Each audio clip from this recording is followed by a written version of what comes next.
ওয়া মাখতালাফাল্লাযীনা উতুল কিতাব ওয়া মাখতালাফাল্লাযীনা উতুল কিতাব ইল্লা মিন বাদি মা জাআহুমুল ইলমু বাগিয়াম বাইনাহুম।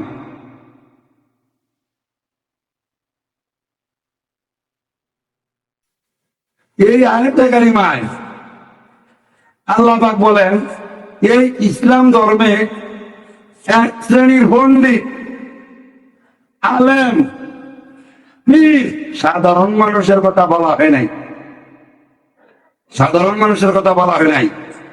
আলেম পীর তারা এই ইসলাম ধর্মের নিয়ম নীতির মধ্যে মতভেদ সৃষ্টি করে, ইলমে তবে মতভেদ সৃষ্টি করে।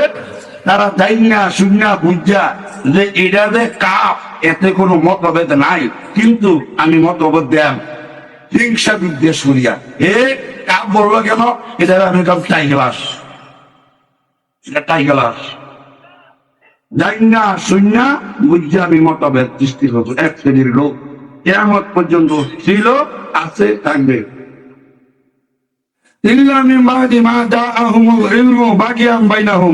কেন মতভেদ সৃষ্টি করে? বাগিয়াম বাইনাহুম, পরস্পর তাদের পরস্পর হিংসা বিদ্বেষের কারণে।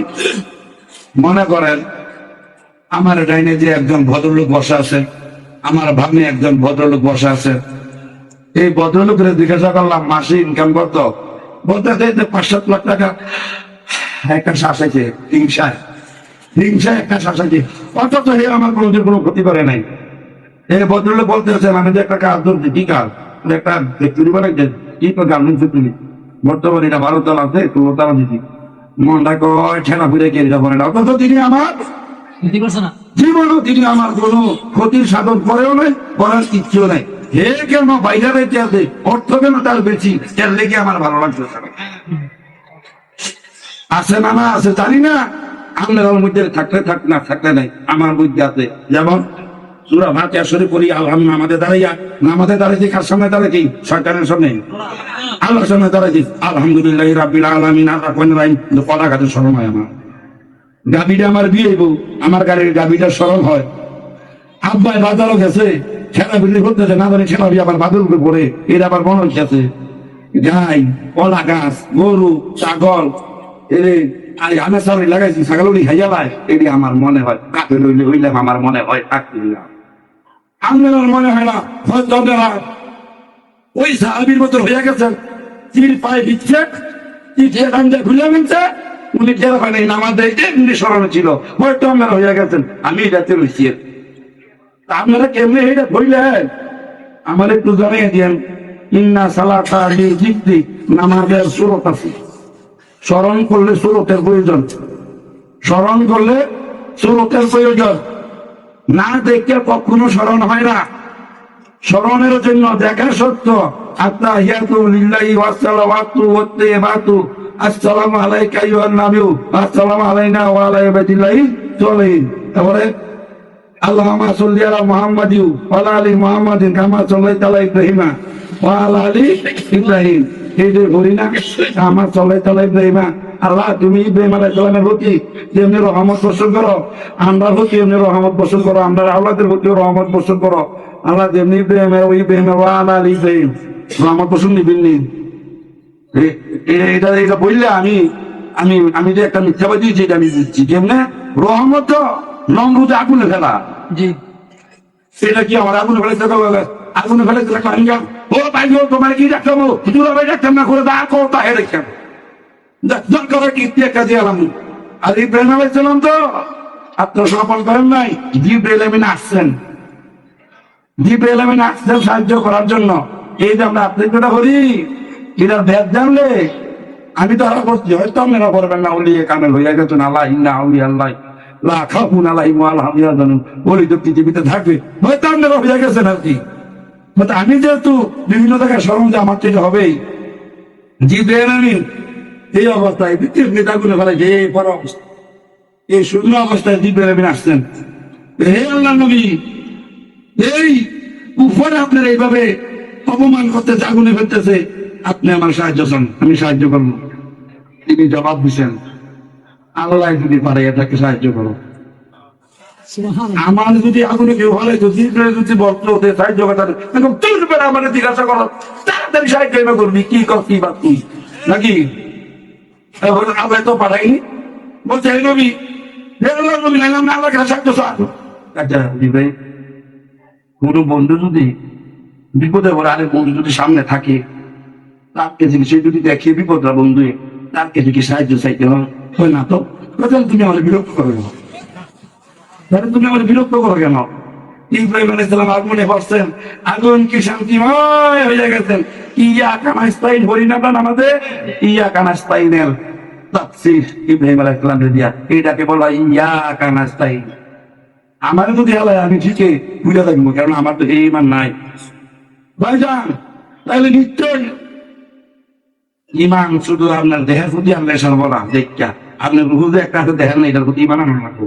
যেটা দেখেন না এটা দিয়ে আপনার যেটা দেখেন এই দেখেন দেখি যেটা কর, যেটা দেখেন না সেটা দিয়ে তাহলে কোরআন হাদিসের একটা মর্মাদি থাকে, একটা মর্মাদি থাকে। তাহলে নিশ্চয় আমার নামাজের বিভিন্ন জায়গায় মন যায় ইন্না সালাতা লি যিকরি, নামাজ পড়ো স্মরণের মাধ্যমে। স্মরণ কি কলা গাছের স্মরণ, গরু ছাগলের স্মরণ না আল্লাহর স্মরণ? আমার তো বিভিন্ন জায়গায় স্মরণ যায়। তা আমার তো স্মরণ যায়, আমি মনে করি কি যদিও আপনারা স্মরণ যায় না এটা আমার ভুল। আপনারা উলিয়ে কামেল হইয়া গেছেন, স্টেজে যারা আছেন সামনে যারা আছেন, আমার যখন স্মরণ এদিক সেদিক যায় আমি তো মনে করি আপনারা বসে যায়। দ্বিতীয়ত লা সালাতা ইল্লা বিহুজরি কলব, নামাজ আদায় করো হুজরি কলবে। হুজরি কলবে এত সহজ না, আমার বাসায় বুঝতেছি হুজরি কলবে এত সহজ না। হুজরি কল পর্যালোচনা করলে দেখা যায় নামাজের স্রোত আছে, নামাজের কি আছে, নামাজের আসেনি আসেনি আশহাদু আল্লাহ কি কই আঙ্গুলটা আলগি দিলি ই এর সাথে নজর সেজদা লাগাতেন, ই লায়ের সাথে আবার দুই আঙ্গুলের মধ্যখানে নজরটা নিয়ে আসেন। এইটা দেখাই না, এটার নাম শাহাদাত আঙ্গুল, এটা যা দেখায়। আপনারা জীবনে বন্ধু বান্ধব দেখাইতেন না এটা আমার মার খবর না, এইটা দিয়ে দেখাইতেন, এটা দিয়া এই আঙ্গুল এইটা দেয় দেখাইলেন, নজর নিলেন, কি দেখলেন? আগেই তো নামাজে আপনি দেখতে নাকি মোরগের পায়খানা আছে কিনা, ময়লা আবর্জনা আছে কিনা দেখতে আপনি নামাজে দাঁড়ান নাই। আশহাদু আল্লাহ ইয়ের সাথে নজর, লায়ের সাথে আবার এখানে কি দেখলেন? যদি দেখার কিছু না থাকবে নামাজটা কিরকম একটা মিথ্যে হয়ে গেল না? হ্যাঁ, দেখার যদি কোনো কিছু নাই থাকবে অতএব নামাজের স্রোত আছে, নামাজের স্রোত আছে। ইন্নাদিনা ইনদাল ইসলাম ওয়া মা আখতালাফাল্লাযিনা উতুল কিতাব ইল্লা মিন বাদি মা জাআহুমুল ইলমু বাকিয়াম বাইনাহুম। এই আয়াতে কারিমা নাযিল হওয়ার কারণ কি? আরবের ইহুদিরা খ্রিস্টানেরা তারা বিদ্রুপ করত। কি বিদ্রুপ করত? ইহুদিদের প্রতি যে কিতাব তাওরীত, খ্রিস্টানদের যে কিতাব ইনজিল, এই কিতাবের মধ্যে এই সন্তান দুনিয়াতে আসার আগে এরা মেয়ে না ছেলে ডাক্তার বলে দিতে পারে না, না পারে? পারে। আচ্ছা, তাহলে আমার আল্লাহ যদি না পারে তাহলে ডাক্তারের জ্ঞানটা বেশি হয়ে যায় না? হ্যাঁ, আচ্ছা। নবীজি সাল্লাল্লাহু আলাইহি ওয়াসাল্লাম এই দুনিয়াতে অদৃশ্য জগৎ হইতে দৃশ্য জগতে শুভ আগমন করার পূর্বে ইহুদিদের কিতাবে তাওরীতে ইনজিলে নবীজি সাল্লাল্লাহু আলাইহি ওয়াসাল্লাম কোথায় আসবেন, কোন দিন, কোন তারিখ, কতটার সময়, চবেসা থেকে না মাগরিবের সময় আসবেন, কার ঘরে আসবেন, ওই স্থানটার মাটি বালু কেমন থাকবে, তিনি আসিয়া শরীয়তের শিশু বয়সে কি করবেন, এই 7 বছর পর্যন্ত কি করবেন, এত বছর পর্যন্ত কি করবেন, সব কিছু তাদের কিতাবে ছিল, সব কিছু তাদের কিতাবে ছিল।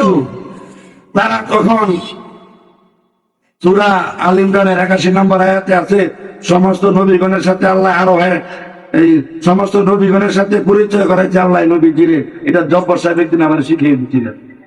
আর আমি এক পর্যায়ে বলে, উনি কি আলেম দিন? উনি যে আলেম না বা আলেম আলেম থাকলে আমার লোকে বুঝছেন ওয়াদের করে আপনারও কইবেন যে আল্লাহ করাইছে, সাক্ষাৎ করাইতে সমস্ত নবীদারে এবং ধমক দিছে যে আমার হাবিব যে কোনো সময় আমি পাঠাইতে পারি, যদি পাঠাই তোমরা আমার হাবিবের প্রতি ইমান আনতে হবে, তিনি যাহা বলে তোমরা একটা করতেছো তিনি আরেকটা করতেছে, ওইটাই মানতে হবে। কি ভাইজান আমরা পাইছেন না আপনার জ্ঞানে ডক্টর সাহেব? হ্যাঁ, উনার জ্ঞান আর কি, উনার জ্ঞানটা ভুল হইতে পারে, তবে আমি উনার জ্ঞানের ব্যাপারে আমি আপনারা আমার প্রশ্ন করেন। উনি শুভাগমন করার পূর্বে তাদের কিতাবে নবীজি সাল্লাল্লাহু আলাইহি ওয়াসাল্লামের, আমাদের নবীর নিদর্শন নিশানা চিহ্ন ছিল, চিহ্ন তিনি আসবেন। তখন নবীজি শুভ আগমন করার পূর্বে তারা সম্মান গাইতেন, আখিরি নবী আসবেন, আখিরি নবী আসবেন, রাহমাতুল লিল আলামিন আসবেন। হ্যাঁ, সম্মান গাইতেন। কেন সম্মান গাইতেন? তাদের বিশ্বাস ছিল যে আমাদের সম্প্রদায় আসবে, আমাদের গোষ্ঠী বুঝিয়ে আসবে, আমাদের সম্প্রদায় আসবে, বনি ইসরাইলেরা। এই জন্য তারা সম্মান গাইতেন। যখন নবীজি অদৃশ্য জগৎ হইতে দৃশ্য জগতে শুভ আগমন করেছেন, শুভ আগমন করেছেন, প্রয়োজনীয় সময়ে আলোচনা করিতেছেন, তখন তারা বুঝতে পেরেছে যে আরে আমরা যে তাওরাতে নিদর্শন পাইছি এই সেই নবী আনাদি, আরে আমরা যে ইঞ্জিলে যে আমরা ইত্যাদি ইত্যাদি নিদর্শন করেছি পেয়েছি এই সেই নবী আনাদি। ভাইয়া তার মনে দুঃখ, তিনি বনি ইসরাইলের শুভ আগমন না করিয়া কেন বনি ইসমাইলের শুভ আগমন করিলেন? বনি ইসরাইলের শুভ আগমন না করিয়া কেন বনি ইসমাইলে শুভ আগমন করিলেন?